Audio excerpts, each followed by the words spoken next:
दोस्तों नमस्कार, न्यूज 524 में आपका स्वागत है। मैं हूं आपके साथ अमित तिवारी। आज हम अयोध्या जिले के गोसाईगंज में हैं और ये दीनदयाल पार्क है। चूंकि आज 25 सितंबर है और आज दीनदयाल की 106वीं जयंती है और यहां पर काफ़ी संख्या में भारतीय जनता पार्टी के गोसाईगंज के मंडल अध्यक्ष के सभी कार्यकर्ता मौजूद हैं, जिसमें पुरुष और महिला भी कार्यकर्ता हैं। तो सबसे पहले यहाँ के जो मंडल अध्यक्ष हैं, मंडल अध्यक्ष जिसे हम वार्ता करते हैं। भैया, आज यहाँ पे दीनदयाल जी की जयंती है, आप इस बारे में बताइए ज़रा। हम सबके प्रेरणा स्रोत, एकात्म मानववाद के प्रवर्तक, अंत्योदय के निर्माता, ऐसे हमारे मनीषी पंडित दीनदयाल उपाध्याय जी की जन्मदिन है। इस मौके पर हम सब मंडल के कार्यकर्ता बंधु, नगर का कार्यक्रम है, नगरवासी, यहाँ पे सैकड़ों की संख्या में हम लोग इनकी जयंती मनाने के लिए यहाँ एकत्रित हुए हैं। ठीक है, हम जानते हैं कि आज गोसाईगंज मंडल में कितने स्थानों पर आज जयंती मनाई जा रही है। जिले का ये निर्देश था कि आप सभी प्रत्येक बूथों पे कार्यक्रम में होना है। इस कड़ी में हमारे इस मंडल में कुल 88 बूथ हैं, जिसमें से हमने 68 बूथों पे कार्यक्रम संपन्न अभी तक हो गया है और अभी शामकालीन 8 बजे तक ये कार्यक्रम हर बूथों पे चलता रहेगा और अभी कुछ समय बाद महादेवा घाट, नगर के महादेवा घाट पर भी एक बूथ का कार्यक्रम होना है। चलिए ठीक है अध्यक्ष जी, अभी हम आपसे और वार्ता करते हैं इस बारे में, आप लोग जाइएगा मत। इसके पहले जो शासन से नामी सभासद हैं अवधेश सोनकार जी, भैया बताइए कि जो अभी कल से आज में क्या यहाँ पे परिवर्तन हुआ और आप लोग काफ़ी प्रयास के बाद आज जयंती मना रहे हैं। जी हाँ, कल तो यहाँ पर बहुत कुछ नहीं था और आज यहाँ बहुत प्रयास से इस नगर पंचायत का कुछ सहयोग भी मिला, माननीय ईओ साहब का भी सहयोग मिला अच्छा, और भारतीय जनता पार्टी के सभी कार्यकर्ताओं ने यहाँ श्रमदान करके आज इस स्थान को, पंडित दीनदयाल जी के चौक के स्थान को सुंदर और सुरम्य बना करके आज हम लोग यहाँ पर के पंडित जी का जन्मदिवस मना रहे हैं और पूरे देश को इसके लिए बहुत बहुत बधाई देते हैं। ठीक है, हम भारतीय जनता पार्टी की महिला उपाध्यक्ष हैं विजय लक्ष्मी जायसवाल जी, जिला उपाध्यक्ष हैं आप अयोध्या जिले की। तो आप बताइए दीनदयाल के बारे में, जो दीनदयाल के विचार थे, क्या आज उनके विचारों का पालन किया जा रहा है? हमारी योगी सरकार और केंद्र की मोदी सरकार इसको बहुत ही अक्षरता पालन कर रही है। ऐसा हम लोग आज यहाँ प्रत्यक्ष रूप में देख रहे हैं कि इनकी जो विचार थे कि समाज का अंतिम पायदान पे खड़ा व्यक्ति, उसका भी अंत्योदय होना चाहिए, उसके भी घर में वो सब सुविधाएं मिले जो एक अमीर के घर होती हैं।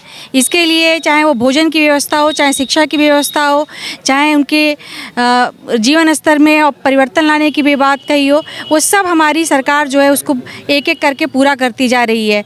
अभी कोरोना काल में कोई भूख से नहीं मरा, उस अंत्योदय के ही प्रेरणा स्रोत के उनका जो विचार था उसी को लागू करके सरकार ने उन्हें मुफ्त राशन दिया। उसके बाद से उनके शिक्षा के लिए भी, उनके स्वास्थ्य के लिए भी बहुत सारी योजनाएं हैं। जैसा आप सब लोग जानते हैं, आयुष्मान योजना हुआ कि बच्चों के पढ़ाई के लिए है, कन्या बचाओ बेटी पढ़ाओ के माध्यम से बच्चियों के लिए है। माने हम गिनती नहीं कर सकते हैं, दिन के एक एक दिन को अगर हम काम करें तो इतनी योजनाएं हैं कि हम प्रत्येक दिन उस योजना का मतलब वर्णन कर सकते हैं। ठीक है, बहुत बहुत धन्यवाद। हम यहाँ पर जानकारी करते हैं, दादा हैं आप, कन्हैया लाल त्रिपाठी हैं। चूँकि आपसे बात करना इसलिए आवश्यक है क्योंकि पंडित दीनदयाल उपाध्याय जी RSS से जुड़े हुए थे और आप भी जनसंघ से जुड़े हुए हैं। तो हम आपसे जानते हैं कि जो RSS काम कर रहा है, क्या जो दीनदयाल जी, जो उनका उद्देश्य था, जो अपने विचारों के लेकर समाज में गए थे, आप उस बारे में बताइए, पहले और आज में क्या अंतर है? पंडित दीनदयाल उपाध्याय जी का जनसंघ स्थापना से लेकर के यही विचार था कि जो भी गरीब तबका अंतिम पायदान पर खड़ा है उसको भी समाज में उसका उत्थान हो। और उस कड़ी में आज तो हमारे बीच में पंडित दीनदयाल जी नहीं हैं, लेकिन अक्षता पालन करते हुए हमारे देश के प्रधानमंत्री, जब से आदरणीय प्रधानमंत्री मोदी जी हुए हैं और योगी जी उत्तर प्रदेश के मुख्यमंत्री हुए हैं, तब से वो उन्हीं के विचार पर काम कर रहे हैं। चाहे वो अंत्योदय गल्ला का सबको देना हुआ हो, चाहे मकान दे रहे हैं, चाहे रेलवे स्टेशन का उद्धार हो रहा हो, अंतिम पायदान पर खड़े हुए सभी बच्चों को, सभी लोगों को सहायता प्रदान उसी प्रकार हो रहा है। भारतीय जनता पार्टी सबका साथ, सबका विकास, सबका विश्वास के साथ काम कर रही है। चलिए ठीक है, हम यहाँ के मंडल अध्यक्ष जरा एक बार आ जाइए सर, आप एक बार आइए। और इस दीनदयाल उपाध्याय का जो चौक है, दीनदयाल उपाध्याय की जयंती मनाने के लिए कितना कार्यकर्ताओं द्वारा मेहनत किया गया कल से लेके, क्योंकि यहाँ पे गड्ढा था, हम आप यहाँ आए थे, कवरेज किए थे, और यहाँ पर नगर प्रशासन ने इन लोगों की बातों को अनसुना कर दिया। आप यहाँ के मंडल अध्यक्ष हैं और जिम्मेदार हैं, आप बताइए कि भारतीय जनता पार्टी की मांग को उनका निवेदन था, जब नगर पंचायत के कर्मी अधिकारी जो उत्तर प्रदेश गवर्नमेंट सरकार चल रही है, और अगर उनकी बातों का अनसुना कर दिया जाएगा, ये लोग कल यहाँ पे श्रमदान से पूरा काम किया और आज इसको उस लायक बनाए, तो आप क्या कहेंगे इस बारे में? जो अधिकारी बेखौफ काम कर रहे हैं, आप लोग उन पर क्या कार्रवाई करेंगे? ऐसा है, ये स्थान पंडित दीनदयाल उपाध्याय जी के चौक के रूप में पहले से था, और अभी गोसाईगंज बाईपास के रूप में ये स्थान संभवतः चयनित हो चुका है। लेकिन नगर पंचायत के अधिकारी द्वारा यहाँ पर किसी ठेकेदार के माध्यम से एक फव्वारा बनाने का काम योजना इन्होंने शुरू किया था।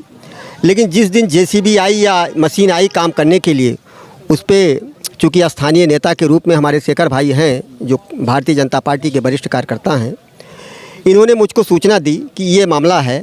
हमने तत्काल गोसाईगंज नगर में आए और शेखर जी से संपर्क करके उनके आवास पर गए, पूरी जानकारी ली। इसके बाद तत्काल मैंने ईओ को फ़ोन पे वार्तालाप किया कि मान्यवर जो हम लोग पंडित दीनदयाल चौक के नाम पर इतना धनराशि खर्च करके इसको भव्य बनाए हैं, यहाँ पे लोग पर्यटक के रूप में भी बैठते हैं, शाम सुबह आते हैं, और इसको आपने क्यों खुदवा दिया, क्या बात है? टीओ साहब ने कहा कि वहाँ फव्वारा बनेगा, तो उन्होंने टाइट शब्दों में उनको बोला। हमने कहा बताइए, वो आने वाले समय में शायद बाईपास में चला जाएगा, और प्रदेश सरकार का पैसा क्यों आप उस पर व्यस्त कर रहे हो फव्वारे के रूप में? तो फिलहाल उसको हमने ज़िले पर अवगत कराया, जिला सांसद जी को, फैजाबाद सांसद जी को मैंने इस बात को रखा, जिला अध्यक्ष जी को कहा, और विशेष रूप से इसके माननीय भाई शेखर जी ने इस पर पुरजोर अभी कुछ समय पहले एक ज्ञापन के रूप में एसडीएम साहब को उन्होंने दिया था, उन्होंने आश्वासन भी लिया था। फिलहाल जब 25 सितंबर का दिन नज़दीक आया और ये हो रहा था कि इस पर कोई कार्यक्रम नहीं हो सकता है इस स्थल पे, तो इसको फिर शेखर जी ने और यहाँ के हमारे सभासद जी ने, इन लोगों ने व्यक्तिगत उनसे बात करके, और उन्होंने भी कुछ सहयोग किया कि जेसीबी आई उसको पटाड़े, और ज़्यादा से ज़्यादा हमारे कार्यकर्ता बंधु, नगर के कार्यकर्ता बंधु, सब पदाधिकारी लोग इसको समतल कराए और एक फिर नया रूप इसके देने का काम किया। और आज नए रूप में हम लोग जो है पंडित दीनदयाल उपाध्याय की जयंती मना रहे हैं। और बहुत बहुत धन्यवाद, आपने यहाँ पे अच्छा काम किया, और आपने जो यहाँ पे अधिकारी थे, नगर पंचायत के अधिकारी थे, आपने उनको टाइट किया और आपके प्रयास से हुआ। लेकिन आखिर ये आवश्यकता क्यों पड़ी कि क्या अधिकारियों में शासन प्रशासन और कार्यकर्ताओं के पदाधिकारियों का खौफ नहीं है? ऐसा है, ये मेरा नहीं बल्कि यहाँ के नगर के जो हमारे पदाधिकारी लोग हैं, सब लोगों का सहयोग था, सब लोगों का अथक प्रयास था। हम तो केवल एक मार्गदर्शक के रूप में या यहाँ की समस्या को ज़िले तक पहुँचाने का काम किया, ईओ तक पहुँचाने का काम किया, लेकिन उनकी कहीं न कहीं हठबारिता रही, या किसी के हो सकता, चूँकि तत्कालीन यहाँ के विधायक विपक्ष पार्टी के हैं, हो सकता उनकी साथ से उन्होंने जो है ये निर्माण कार्य कराया या उनके ठेकेदार द्वारा कराया गया हो, लेकिन फिर तत्काल ज़िले के निर्देश से इसको रुकवाना पड़ा उनको। ठीक है, ऐसे जो अधिकारी हैं, कर्मचारी हैं, उनके ऊपर कार्रवाई होना चाहिए। अगर वो शासन की बातों को नहीं मानेंगे, जो शासन के कार्यकर्ता हैं उनकी बातों को नहीं मानेंगे, तो ये अच्छी बात नहीं है। फिलहाल यहाँ पर शेखर जायसवाल जी हैं। भैया आप बताइए, आप ही के प्रयास से यहाँ पे इतना आज कार्यक्रम हो रहा है और इतनी भीड़ इकट्ठा हुई, अब आज यहाँ पे फूल लग गया है, फुलवारी बन गई, आज ये चौक का पुनः रूप ले लिया है। आप ये बताइए कि यहाँ पे आपको किन किन परेशानियों का सामना करना पड़ा? हम लोग बचपन से ही भारतीय जनता पार्टी संघ विश्व हिंदू परिषद के सदस्य रहे हैं, कार्यकर्ता रहे हैं, कार्यकर्ता रहे हैं। और हम कहना आपसे चाहेंगे, यहाँ कार्यकर्ता हैं, जहाँ पड़ा वहीं खड़ा। तो हम लोगों का कूद कुदैया वाला काम नहीं है कि आज सुबह बसपा, शाम को सपा, परसों हमारे जेएन में, हमारे डीएनए में संघ है, भाजपा है और आप लोगों की ताकत है। अंत्योदय और एकाध मानववाद के प्रेरणा स्रोत जो हैं उनकी ताकत है। इसको पंडित जी के नाम से बनाया गया। 2010 में आप लोगों के वो थी नगर पंचायत की बोर्ड थी, तत्कालीन चेयरमैन तारा देवी जायसवाल, उनके साथ मदन लाल जायसवाल जी यहाँ के सभासद थे, कन्हैया लाल त्रिपाठी जी, बजरंग चौरसिया, राम कुमार सेठ, ये लोग यहाँ के सभासद थे। यहाँ पे 50 फुट गहरा था, कोई गिर जाए तो निकल नहीं सकता, ट्रैक्टर टाली उल्ट जाते थे। हम लोगों ने इसको कई हज़ार टाली कूड़ा पाट करके इसको बनाया। उस समय शिलान्यास किया गया कि बाज़ार में गाड़ी घोड़ा दिक्कत होती है, तो क्यों ना यहाँ गाड़ी घोड़ा पार्किंग टाइप बना दिया जाए। ठीक है, अब यहाँ पे आज चौक है, अच्छा बन गया और आप लोगों ने काफ़ी प्रयास किया है और यहाँ पे आज जयंती मनाई गई है, बढ़िया बात है। तो ज़रा हम आपको यहाँ के जो पार्क है, पार्क को दिखा देते हैं कि कल और आज में क्या अंतर है। कल यहाँ पे इतना बढ़िया लग रहा है, देखिए यहाँ पे कुर्सियाँ लग गई हैं और यहाँ पर जो यहाँ पे बस स्टैंड भी है, यहाँ पे बस भी आता है, लोग यहाँ पे जाते हैं। अब लोग यहाँ पे आएंगे तो थोड़ा देर यहाँ बैठ के आराम भी कर सकते हैं, इन किस कुर्सियों पे बैठ सकते हैं और अगर इसको बना दिया जाएगा तो बड़ा अच्छा लगेगा। और थोड़ा हम बात कर लेते हैं, यहाँ के एक महिला नेत्री हैं। मैडम ज़रा आप इस बारे में कुछ बताइए, ज़रा यहाँ पे जयंती है, आप भी थोड़ा कुछ बताइए। क्या बोलूं? आप इस जयंती के बारे में थोड़ा बताइए। हमारे बड़े भैया लोग बहुत कुछ बोल दिए हैं, हमारी उपाध्यक्ष जी भी सब सारी मोदी जी, योगी जी की योजनाओं के बारे में बता दी हैं। अब मीडिया से, भाई लोगों से, सही पार्टी से, पार्टी के सारे सदस्य से, योजना के बारे में नहीं, आप ये बस यही है कि हमारे पंडित दीनदयाल जी की के लिए उनके नाम पे जो जगह दे दी गई है वो पार्टी के सहयोग से हमें उनके नाम हो जाए। जो हम लोग की इच्छा, जो लोग हम लोग चाह रहे हैं वो हम लोग की मनोकामना पूरी हो जाए। ठीक है, बहुत बहुत धन्यवाद। ये आप महिला नेत्री थी, आप प्रसून लता सिंह हैं जो महिला नेत्री हैं और यहाँ पर आज कार्यक्रम में आई हैं, बहुत बहुत धन्यवाद। तो आज यहाँ पर दीनदयाल पार्क में पंडित दीनदयाल की 106वीं जयंती मनाई गई। मैं अमित तिवारी, न्यूज़ 24 अयोध्या।